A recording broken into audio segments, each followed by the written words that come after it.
I was asked a really good question the other day with regards to the flex DP rule, so wanted to do a video on it because it's a pretty common question, and it also leads into some other really interesting things with the flex DP rule.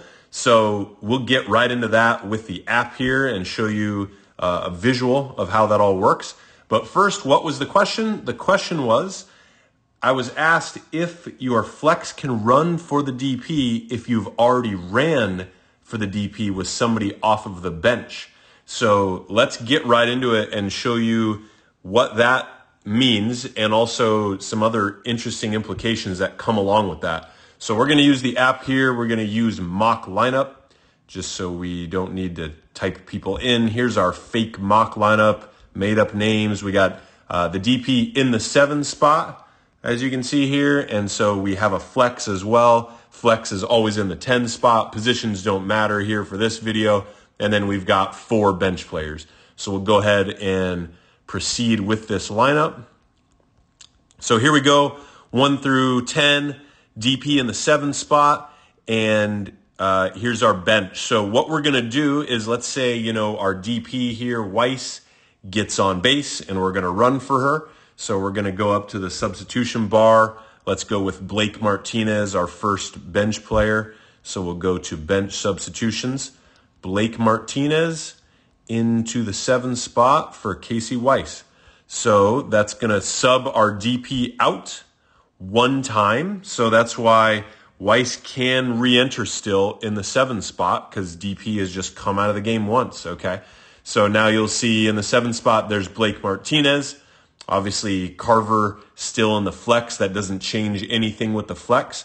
So now what we'll do here is, I think this is what the question is asking. Somebody is off the bench in the DP spot. Can we run the flex for that spot? Of course we can. We can always go flex into the DP spot, but the player themselves is the person that substitutions count against. So right now, again, we have Weiss on the bench. Our starting DP has used 1 substitution, but is a starter, so can re-enter. And Blake Martinez, our bench player now, is in the DP spot. So we're going to run the flex for the DP or hit, however you want to look at it. We're going to go flex in for the DP. So we'll go up to the substitution bar. Let's just say it's running for this example. So they're on base. We're going to go flex in for the DP here. And so that's going to tell us what's going to happen. It's going to drop us to 9, right? Because our flex is into the DP spot. So we're down to 9. And now Blake Martinez, who came off the bench, is going to leave the game. So we'll confirm that. And so now we got Carver, our flex, in the 7 spot, and Blake Martinez is done, okay, because Martinez came off the bench and then came back onto the bench, so cannot use another substitution.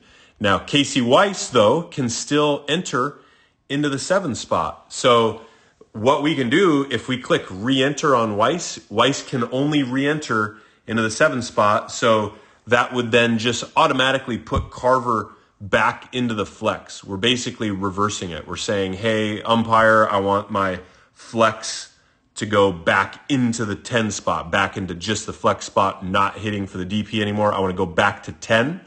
And then that will be Weiss coming back in. But it could be anyone you want. But here we're just going to re-enter, and that's going to be Weiss coming back in. So we'll just click the quick button here. We'll click re-enter on Weiss, and you'll see how that happens. So now we are back to 10.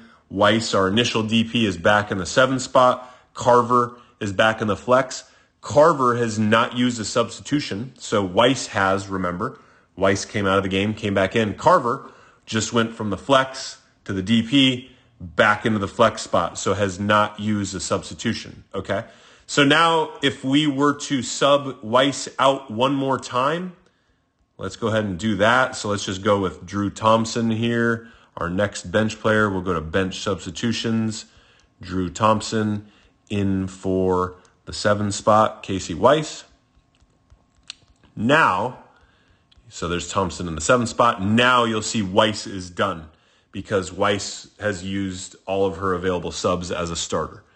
And so now can we go Carver into the 7th spot? Of course we can. We can always go flex in for the DP. So we can go up to the sub bar. We can go to flex DP changes. Flex enters for DP. So again, that's going to drop us to 9. Thompson is going to leave the game. Thompson is now done because Thompson has used her 1 sub off the bench, right? So all 3 of these players are now burned. Weiss, Martinez, Thompson. And we only have 2 bench players left. So we can go back to 10 if we want. If we want to go Carver back in the 10 spot, we just need to fill our DP spot then with somebody on the bench. So we'll go to the substitution bar and we're going to click reinstate the DP back to 10. So we just tell the umpire, hey, I want to go back to 10. He'll say, okay. So Carver's back in the flex. And then who do you want going into the DP? We'll just click Rodriguez. So Rodriguez now goes back into the DP spot, into the 7th spot. And Carver, who is still not used as substitution, just simply moves back to the 10 spot. So hopefully that clears things up and gives you some extra ideas on things that you can do with the flex and the DP.